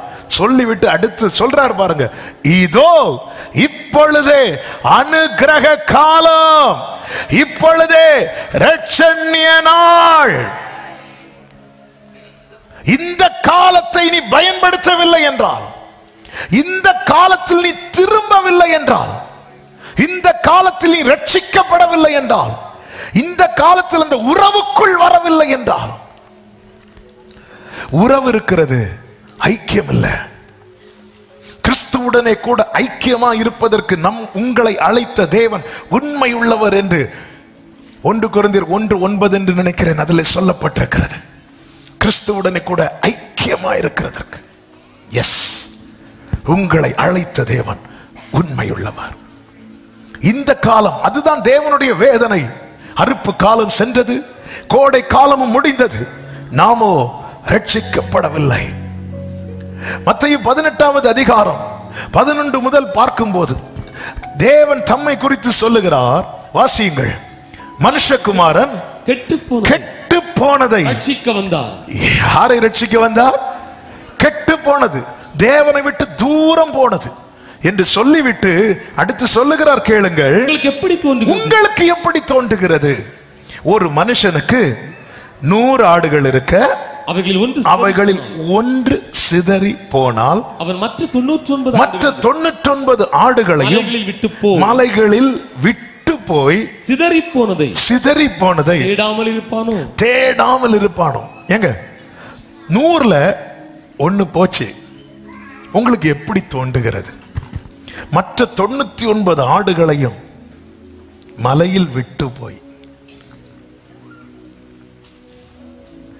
அந்த ஒரு ஆடை, ஏன் அந்த ஒரு ஆடை தேடுறதை குறித்து கர்த்தர் இங்கே வலியுறுத்தி சொல்லுகிறார் என்றால், ஆண்டவருடைய இருதயம் அது. என்ன ஆண்டவருடைய இருதயம்? 14வது வசனத்தில் சொல்லப்பட்டிருக்கிறது, இவ்விதமாக இந்த சிறியரில் ஒருவனாகிலும் கெட்டு போவது பரலோகத்தில் இருக்கிற உங்கள் பிதாவின் சித்தம் அல்ல. ஒருத்தர் கூட இந்த சத்தத்தை சமீபத்திலும் தூரத்திலும் இருந்து கேட்கிற எல்லாருக்கும் இந்த வார்த்தையை சொல்லுகிறேன், நீங்க கெட்டு போவது அப்பா சித்தம் அல்ல. எனவேதான் மனுஷகுமாரன் கெட்டு போனதை ரட்சிக்க வந்தார். தீமோத்தேயுக்கு எழுதும் போது பவுல் சொல்லுகிறார், 1 தீமோத்தேயு 2வது அதிகாரம் அதனுடைய 4வது வசனம் முதல் பார்க்கும்போது, எல்லா மனுஷரும் ரட்சிக்கப்படவும். எப்படியா? எல்லாரும் சொல்லுங்க அத. அவன் ஒருவரும் கெட்டு போகணும்னு நம்ம என்ன செய்யக்கூடாது? இவன் எப்பொழுது சாவான், இவன் பேர் எப்பொழுது அழியும், இப்படி நினைக்கவே கூடாது. அதாவது சபையை துன்பப்படுத்தின 2 பேர் உண்டு. ஏரோது, இன்னொருவன் யார் தெரியுமா? பவுல். ஏரோது யாக்கோபு கொலை செய்யப்பட காரணமானவன், பவுல் ஸ்தேவான் கொலை செய்யப்பட காரணமானவன். 2 பேரும் ஆண்டவர் டீல் பண்ண விதம் வித்தியாசமானது. ஏரோத ஒரே அடி, அவன் எப்படி செத்தான்? புழு புழுத்து செத்தான். ஆனா சவுல் என்ன பண்ணார்? சுவிசேஷகனா மாத்திட்டார். இப்ப நமக்கு அகைன்ஸ்டா எழும்புறவங்களுக்கு கர்த்தர் எப்படி டீல் பண்ணணும்?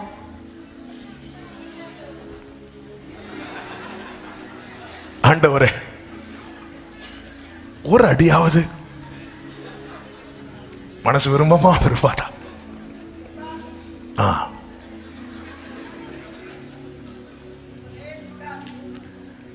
நம்ம எதை விரும்புறோம்? எதை விரும்புறோம்? பாட்டிக்கு டைம் ஆச்சு. நம்ம எதை விரும்புறோம்? ஒருவரும் கெட்டு போவது அவருக்கு சித்தம் அல்ல.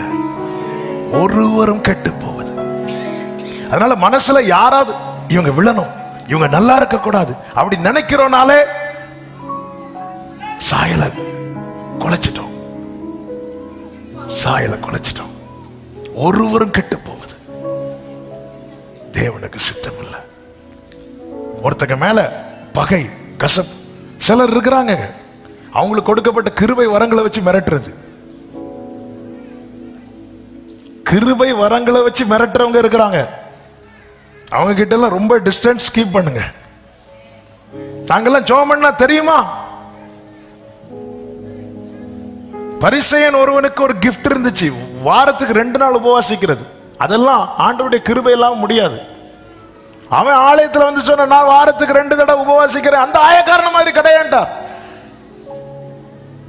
பரிசேயன் நின்று அப்படின்னு இருக்கும் பைபிள்ல. ஆயக்காரனை குறித்து எப்படி சொல்லப்பட்டிருக்கு தெரியுமா? அவன் தூரத்திலே நின்று அப்படின்னு இருக்கும். வேதம் சொல்கிறது, இயேசு என்ன சொல்லுவார் தெரியுமா? அவன் அல்ல இவன். அதன் அர்த்தம் என்ன? அவன் இயேசுவை மிரட்டிட்டான். இயேசு தூரம் போயிட்டான். தூரம் போய் ஆயக்காரன் பக்கத்துல நின்னுட்டு ஃப்ரெண்ட்ல நின்னு ஒருத்தன் எப்படி நிக்கிறான் தெரியுமா? அவனை காட்டி சொல்றார், அவன் அல்ல இவன். யாரும் பார்க்காம வாசல்ல நின்று தன் தலையை ஏறெடுக்க துணியாமல் தன்னை தாழ்த்தி பாவியாகி என்மேல் கிருபையா இரும் என்று சொன்னானே. ஹல்லேலூயா. எல்லா மனுஷரும் ரட்சிக்கப்படவும் சத்தியத்தை அறிகிற அறிவை அடையவும் அவர் சித்தமுள்ளவராயிருக்கிறார். அப்ப தேவனுடைய சித்தத்தை உள்வாங்கணும். அடுத்த வசனத்தை வாசியுங்கள். தேவன் ஒருவரே தேவனுக்கும் மனுஷருக்கும் மத்தியஸ்தரும் ஒருவரே. அந்த மத்தியஸ்தர் யாரு? அடுத்த வசனம். எல்லாரையும் மீட்கும் பொருளாக தம்மை ஒப்பு கொடுத்த மனுஷனாகிய கிறிஸ்து இயேசு அவரே. இங்கே ஏன் மனுஷனாகி என்று சொல்லப்பட்டிருக்கிறது என்றால், இந்த பூமியிலே மனுஷகுமாரனாய் வந்த கிறிஸ்து இயேசுவை அறிக்கை செய்தால் மட்டுமே நமக்கு ரட்சிப்பு. ஏன்னா இஸ்ரவேலர்களை பொறுத்த வரைக்கும் இன்னும் யார் வரல தெரியுமா? மேசியா வரல. அதனாலதான் பவுல் அதை எடுத்து மென்ஷன் பண்றார். ஏன்னா பவுலும் அப்படிதான் நினைச்சிட்டு இருந்தார். இயேசு யாரு? நாசரேத் ஊர்ல இருந்தவர், யோசேப்பு மரியாளுக்கு பையன், இப்படி நினைச்சிட்டு இருந்தவரை தான் தமஸ்குவுல கொண்டு விட்டு லெப்ட் ரைட் வாங்கிட்டார். அதனாலதான் இயேசுவை குறித்து பவுல் மென்ஷன் பண்ணும் போதே கிறிஸ்து இயேசுன்னு தான் அடிக்கடி மென்ஷன் பண்ணுவார். ஏனென்றால் இயேசு கிறிஸ்துவாக மாறவில்லை, கிறிஸ்து இயேசுவாக வந்தார். அதாவது ஏற்கனவே அவர் இருந்தவர். நீர் என்னுடைய குமாரன், இன்று நான் உம்மை ஜனிப்பித்தேன். ஏற்கனவே இருந்தவரை பார்த்து பிதா சொல்றார், இன்று நான் உம்மை ஜனிப்பித்தேன். இதுதான் கிறிஸ்துவை குறித்த தீர்க்க தரிசனம். அவர் 2000 ஆண்டுகளுக்கு முன்பாக பிறந்தவர் அல்ல. ஆமென். உலக தோற்றத்துக்கு முன்னே அவருடைய பெயரே ஆதியும் அந்தமும் ஆனவர். எனவேதான் கிறிஸ்துவின் பிறப்பை குறித்து யோவான் சொல்லுகிறான், அவர் தமக்கு சொந்தமானதிலே வந்தார் என்று இருக்கும். வந்தார், அவர் அனுப்பப்பட்டவர், அபிஷேகம் பண்ணப்பட்டவர், கர்த்தத்துவம் அவர் தோளில் இருக்கும். அவருடைய வஸ்திரத்தை சேவகர்கள் உருவினாங்க, கவர்மெண்ட தொட முடியல. அதனாலதான் அவர் அந்த சிலுவையில் அறையும் போது, இன்று நீ என் கூட பரதீசில் இருப்பாய். என்ன அடி அடிக்கிறார் பாருங்க. அவர் சர்வ வல்லவர், அவர் ஒருவரே நமக்கும் தேவனுக்கும் நடுவே மத்தியஸ்தர். வேற யார்கிட்டயும் போய் எங்களுக்காக வேண்டிக் கொள்ளோன்னு பாஸ்டர்ட்ட கூட சொல்லக்கூடாதான். மத்தியஸ்தர் அவர் ஒருவரே. இனி கவனிங்க. ஆனா இன்னைக்கு நமக்கு 3வது மனுஷன் தேவைப்படுது. ஏன்? உறவில்லை. உறவில்லாததுனால 3வது மனுஷன் தேவைப்படுறான். ஒரு அப்பா பிள்ளைக்கு சரியான உறவு இல்லைன்னா 3வது மனுஷன் தேவைப்படுறான். என் பையன்கிட்ட ஒன்று கேட்டு சொல்லுங்க, பிள்ளைகிட்ட ஒன்று கேட்டு சொல்லுங்க, எங்க அப்பா கிட்ட ஒன்று சொல்லி வைங்க. உறவில்லை. எப்படி ஆண்டவர் ஏற்படு? தேவனுக்கும் மனுஷருக்கும் மத்தியஸ்தர் ஒருவரே. அந்த மத்தியஸ்தர் யாருன்னா, இந்த பூமியில நமக்காய் மனுஷ குமாரனாய் வெளிப்பட்ட நம் ஆண்டவராகிய இயேசு கிறிஸ்து ஒருவரே. ஆனா நமக்கு இன்னைக்கு நிறைய மீடியேட்டர்ஸ் தேவைப்படுறாங்கல்ல, நிறைய மீடியேட்டர்ஸ் தேவைப்படுறாங்க. இது தேவன் விரும்பவில்லை. அதனாலதான் என்னை கண்டடைகிறவன் பிதாவை கண்டடைகிறான், என்னை அல்லாமல். ஆனா எனக்கு ஜீசஸ் இவ்வளவு இறங்கி வரார். எதற்காக? சேரக்கூடாத ஒளியில் வாசமா இருக்கிறவரை சேர்ந்திருந்தவர் பிதா இயேசு. பிதாவின் அருகே செல்ல பிள்ளையா இருந்தவர், பிதாவின் மடியில் இருந்தவர். பிதா எப்படி இருக்கிறார் என்பதை கண்ணார காண்கிற ஒரே ஒருத்தர் இயேசு மட்டும்தான். இயேசுவை பார்த்தா பிதா யாருன்னு நமக்கு தெரிஞ்சிடும். அப்படிப்பட்டவர் தம்மை தாமே வெறுமையாக்கி அடிமையின் ரூபத்தை எடுத்து இந்த பூமியில வந்தது எனக்கு எதுக்கு தெரியுமா? கெட்டு போன உறவை புதுப்பிக்க, நஷ்டப்பட்ட உறவை புதுப்பிக்க, ஏதேனிலே முந்தின ஆதாமால இழந்த உறவை பிந்தின ஆதாமாக இயேசு வந்து, அதனாலதான் தேவனுக்கும் மனுஷருக்கும் மத்தியஸ்தர் ஒருவரே.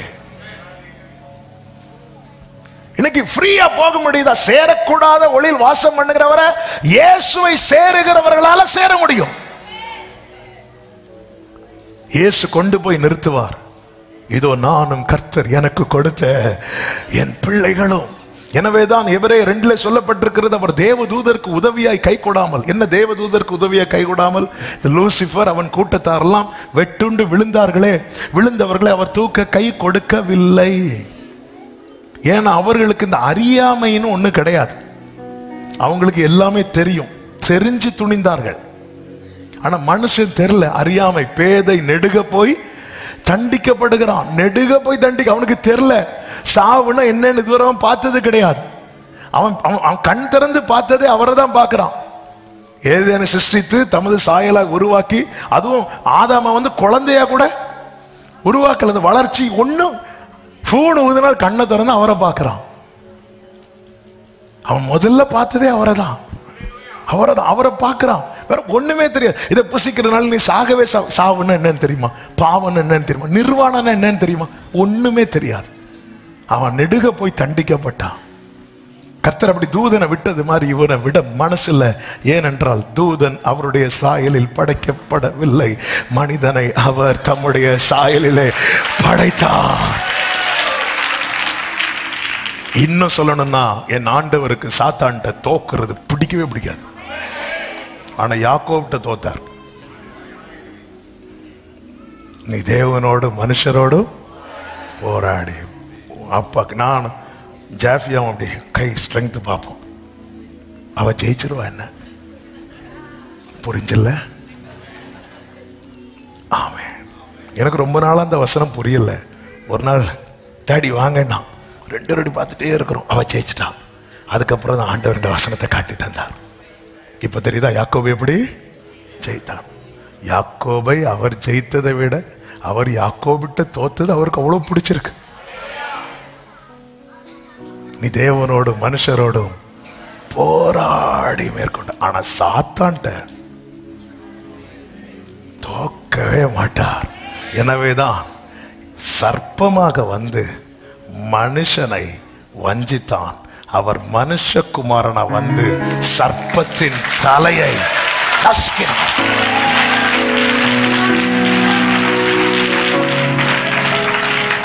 ஹல்லேலூயா. நமக்கும் தேவனுக்கும் இடையே இருக்கிற உறவுக்கு வேற மீடியேட்டர்ஸ் வேண்டாம்.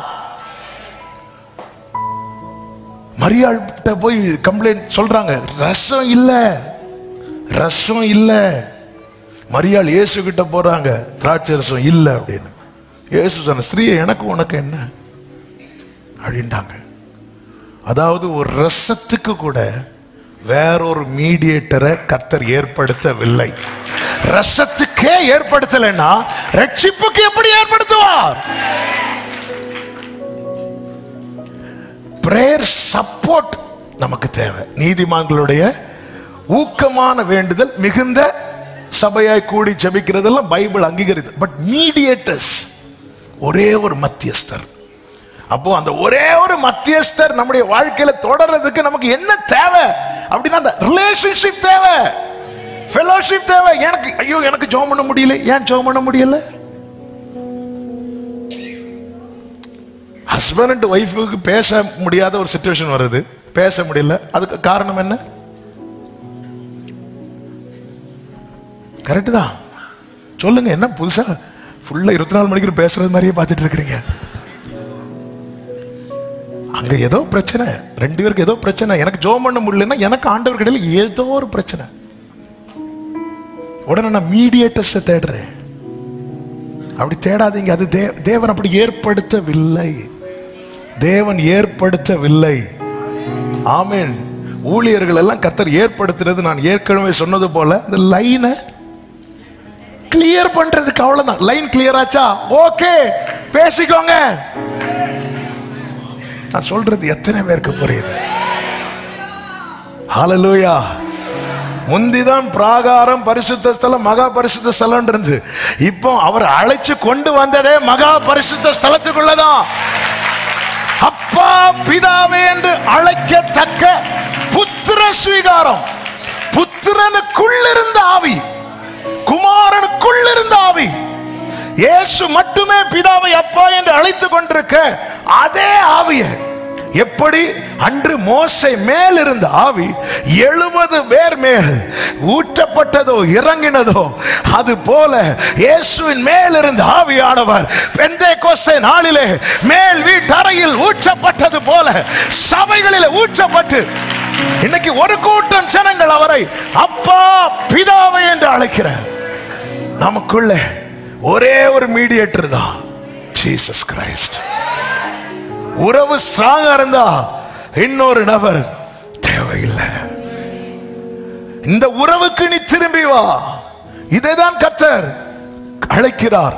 அனுக்கிரக காலம் முடிந்த பிறகு நாம் வந்து வாசலை தட்டினாலும் உள்ளிருந்து வரக்கூடிய சத்தம் எதுவா இருக்கும் தெரியுமா?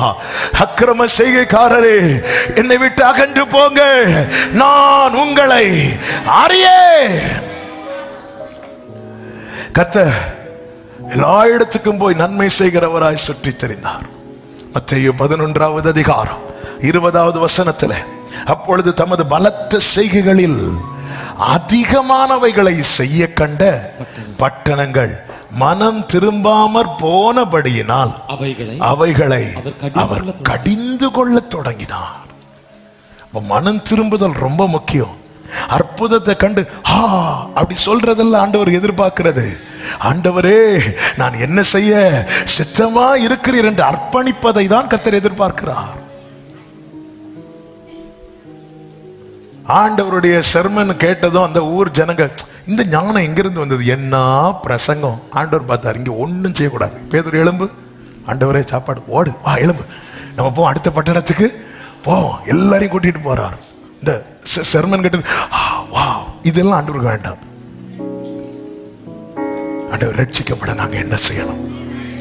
பலத்த செய்கைகளை கண்டு மனம் திரும்பாமற் போன பட்டணங்களை அவர் கடிந்து கொள்ள தொடங்கினார். அப்படி கடிந்து கொண்ட பிறகும் 28வது வசனத்தில் கர்த்தர் என்ன அழைக்கிறார் தெரியுமா? வருத்தப்பட்டு பாரம் சுமக்கிறவர்களே, நீங்கள் எல்லாரும் என்கிட்ட வாங்க. ஏன் அழைக்கிறார் தெரியுமா? நீ அந்த இளைப்பாறுதல நஷ்டப்பட்டுறக்கூடாது. இளைப்பாறுதல நஷ்டப்பட்டுறக்கூடாது.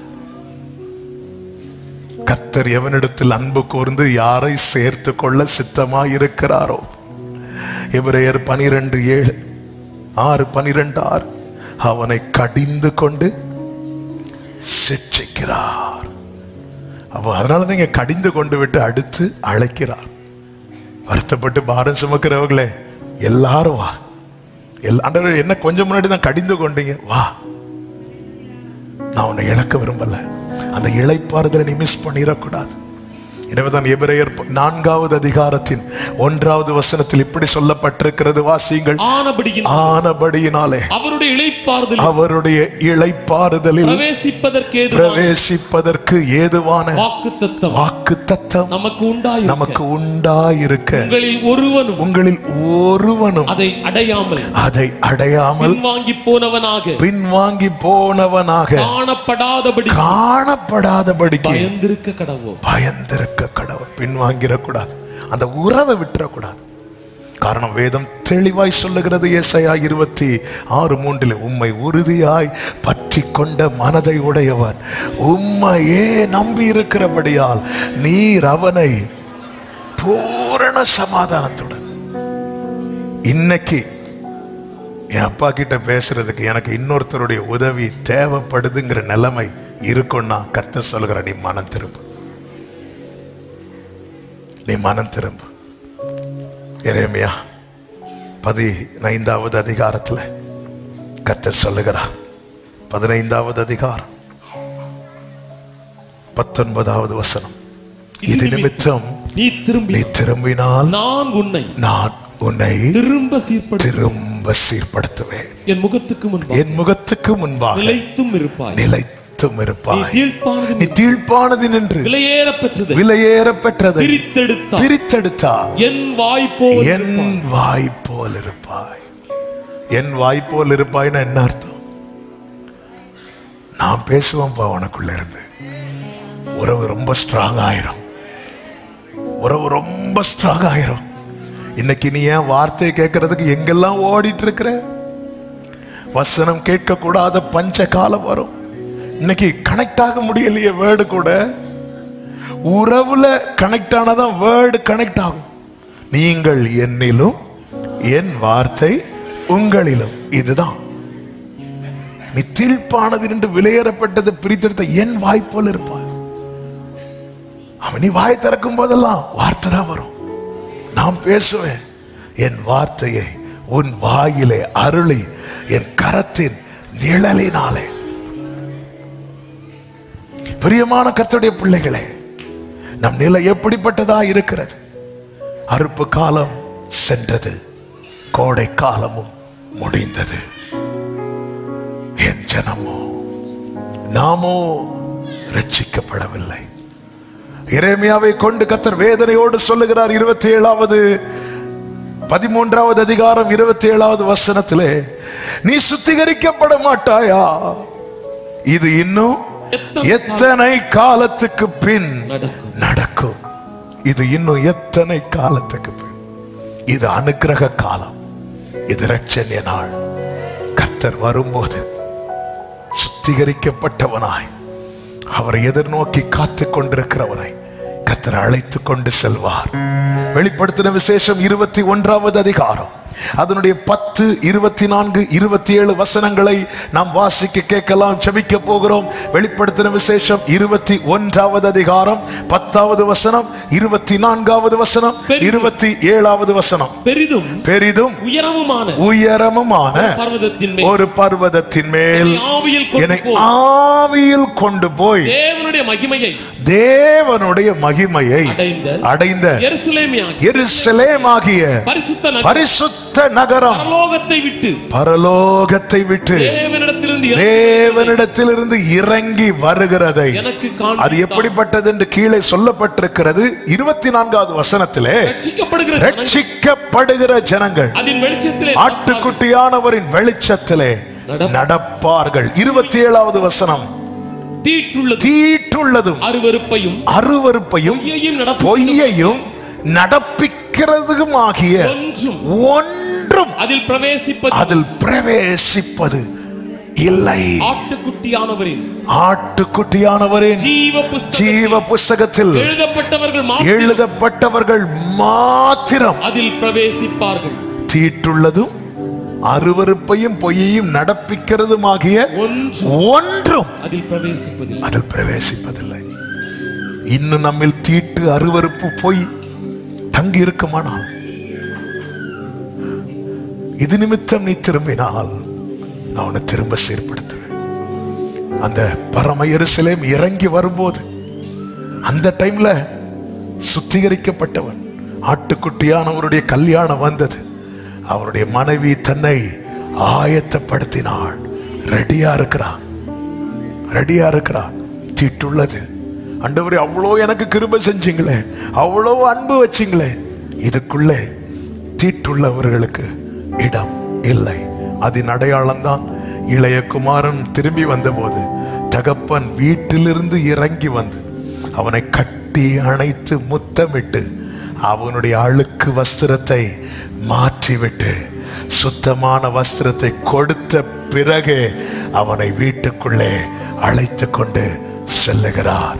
மணவாளன் வரும் வேளை சமீபிக்கிறது. சபையே, ஆவியானவர் சபைகளுக்கு சொல்லுகிறதை காதுள்ளவன் கேட்க கடவன். பரிசுத்தர் கூட்டம் இயேசுவை போற்றி பாரி அங்கே கூடிட பரமானந்த கீதம் எழும்ப நீ அங்கிருப்பாயோ, நீ அங்கிருப்பாயோ, நீ நான் பாவத்தில் இருக்கும் போதே மரித்திருந்தா அங்க போயிருக்க முடியாதுதான். இன்னும் கிருபையாய் நம்மை பாதுகாத்து அவருடைய சமூகத்தில் கொண்டு வந்து அவருடைய வார்த்தையை கேட்க வைக்கிறார். நல்லா புரிஞ்சுக்கோங்க. யாரா இருந்தாலும் சரி, உங்க மத்தியில நடுக்கத்தோடு பேசுகிறேன். நானா இருந்தாலும் சரி, ஆண்டவரே இவ்வளவு பிரசங்கம் பண்ணேன், தீட்டுள்ளது உள்ள வர முடியாது. பரலோகத்துல நிறைய இடம் இருக்குன்னு சொல்லிட்டு எல்லாரையும் உள்ள கூட்டிட்டு போக மாட்டார். பரிசுத்த கோட்டம், அந்த நகரத்துக்கு ஒரு பெயர் உண்டு, பரிசுத்த நகரம். அங்க போறதுக்கு ஒரே வழிதான் உண்டு, உம்மை உறுதியாய் இயேசுவினிடத்தில் திரும்புங்கள். இயேசுவை விட்டு உங்களை விலக பண்ணுகிற எந்த காரியத்தையும் ரொம்ப நேசிக்காதீங்க, விட்டுருங்க. இயேசுவோடு கனெக்ட் ஆக முடியலையா? பழகுவதற்கு இயேசுவை போல இனிமையானவர், மென்மையானவர் வேற யாரும் கிடையாது. அழகானவர், அன்பானவர் வேற யாரும் கிடையாது. நம்மை வெறுக்காதவர் வேற யாரும் கிடையாது. இயேசுவோடு நெருங்குங்கள். நமக்கும் தேவனுக்கும் இடையே இருக்கிற மத்தியஸ்தர் அவர் ஒருவர் மட்டுமே. எல்லாரும் எழுந்து நிற்கலாம். விசுவாசத்தோடு, நம்பிக்கையோடு இந்த பாடலை நாம் பாடி கர்த்தரை மகிமைப்படுத்தி ஜெபிக்க போகிறோம். எல்லாரும் கைகளை தட்டி உடரா ஹந்தரே லரா சந்தரே பரிசுத்த கூட்டமே சுவை போற்றி பாடி மகிழ்ந்தாடி அங்கே கூடிட பரிசுத்த கூட்டமே சுவை போற்றி நல்ல கையை தட்டி ஆமென். பரமானந்த கீதம் அங்கெழும்ப பரமானந்த கீதம் அங்கெழும்ப நீ அங்கிருப்பாயோ நீ அங்கிருப்பாய் நீ அங்கிருப்பாயோ சொல்லேன் மனமே நான் அங்கிருப்பேன். உடரா ஹந்தரே ஆமே நாட்டு கொட்டியோ மரசாட்சி செய்ய அண்டீனோரவரும் அவரை சேர ஆட்டு கொட்டியோ மரசாட்சி செய்ய அண்டீனோரவரும் ஓ அன்பர் அன்றெல்லா கண்ணீரும் துடைக்க ஆமே நீ அங்கிருப்பாய் நீ அங்கிருப்பாயோ சொல்லின் மனமே நான் அங்கிருப்பேன். ஓ ஹல்லேலூயா ஆமென். பெதுருப்பவோலும் யவானும் அங்கே பின்னும் முற்பிதாக்கள் அப்போஸ்தலரும் பெதுருப்பவோலும் யவானும் அங்கே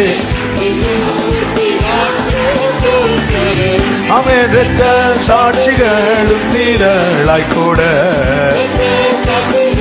ஓ ஹல்லேலூயா நீ அங்கிருப்பாய் நீ அங்கிருப்பாய் நீ அங்கிருப்பாயோ சொல்லேன் மனமே நான் அங்கிருப்பேன். சோதனைகளை சோதனைகளை வென்றவர் எவரோ துன்பம் தொல்லைதானை சகித்தவரோ glory உடரா ஹந்தரே லராலரே ஆமென். ஜோதி ரூபமாய் சொர்லோகில் ஜொலிக்க நீ அங்கிருப்பாயோ நீ அங்கிருப்பாயோ ஏ மாமலா கதானரே glory நான் அங்கிருப்பேனே நான் அங்கிருப்பேனே ஹல்லேலூயா நான் அங்கிருப்பேனே நான் அங்கிருப்பேனே ஆமென். என் நேசரே என் ஆத்மநாயகரே வந்திடுவீர் என் நேசரே என் ஆத்மநாயகரே வந்திடுவீர் என் கண்ணீர் துடைத்திடவே உம்மில் நான் சேர்த்திடவே என் கண்ணீர் துடைத்திடவே ஆமென். என் இயேசுவே மத்தியவானில் வேகம் வந்திடுவீர் என் இயேசுவே மத்தியவானில் வேகம் நல்ல கையை தட்டி விண்மேகத்தில் தூதகணங்களுடன் வரும் நேரம் விண்மேகத்தில் தூதகணங்களுடன் வரும் நேரம் எனக்காய் காயப்பட்டதா உன்முகம் முத்தம் எத்தனை பேர் எதிர்பார்ப்போடு வாஞ்சையோடு எனக்காய் காயப்பட்டதா ஆமென். தண்ணி தேடும் மான்களை போல நானோ வாஞ்சிக்கிறேன் தண்ணி தேடும். இந்த வாஞ்சை பெருகட்டும் இந்த வாஞ்சை பெருகட்டும் ஆண்டவரே. வெட்வஸ்திரம் வெட்வஸ்திரம் தரித்து உயிர் தெழுந்த சுத்தருடன் வெட்வஸ்திரம் தரித்து உயிர் தெழுந்த சுத்தருடன் சேதுனின் சமூகத்திலே அல்லேலூயா பாடிட சேதுனின் சமூகத்தில் glory ஆமென். புத்தியுள்ள கன்னிகை போல போதும். ஆயத்தமே புத்தியுள்ள. ஹல்லேலூயா. செய்து சொல்லுவோம். அவர் வரும் நாளில் என்னை காரம் அசைத்து. Glory. அவர் வரும் நாளில்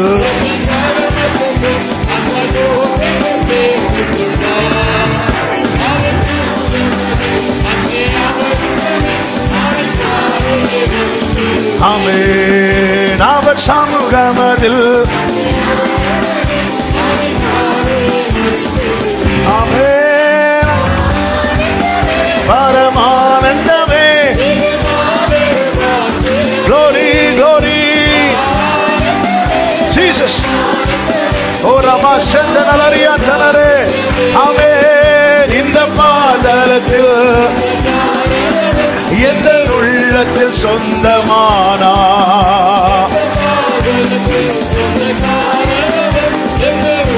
நல்ல கைகளை தட்டி தேவனுக்கு மகிமை. நம்மை ரட்சித்தவருக்கு மகிமை. நம்மை அவரிடமாய் திருப்பினவருக்கு மகிமை. நம்மை மீட்டெடுத்தவருக்கு மகிமை. நம்மை சுத்திகரித்தவருக்கு மகிமை. நமக்காய் பரிந்து பேசுகிறவருக்கு மகிமை. நம் ஆண்டவரும் இரட்சகருமாகிய இயேசு கிறிஸ்துவுக்கு எல்லா மகிமையும், எல்லா கனமும், எல்லா துதியும், எல்லா ஸ்தோத்திரங்களும் இப்பொழுதும் எப்பொழுதும் என்றைக்கும் உண்டாவதாக. ஆமென், ஆமென், ஆமென், ஆமென். ஒரு விஷயம், எல்லாரும் உங்க வலது கரத்தை உயர்த்தி இடது கரத்தை இருதயத்தில் வைத்து உம்மோடு இருப்பதுதான் உள்ளத்தின்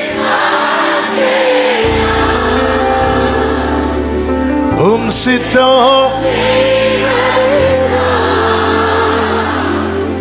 இதய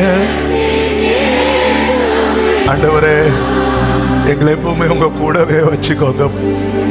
இந்த உறவுல ஒரு சின்ன விரிசல் கூட வராதபடி கிருபையாய் காத்துக்கொண்டு, கிருபையாய் காத்துக்கொண்டு, கிருபையாய் காத்துக்கொண்டு.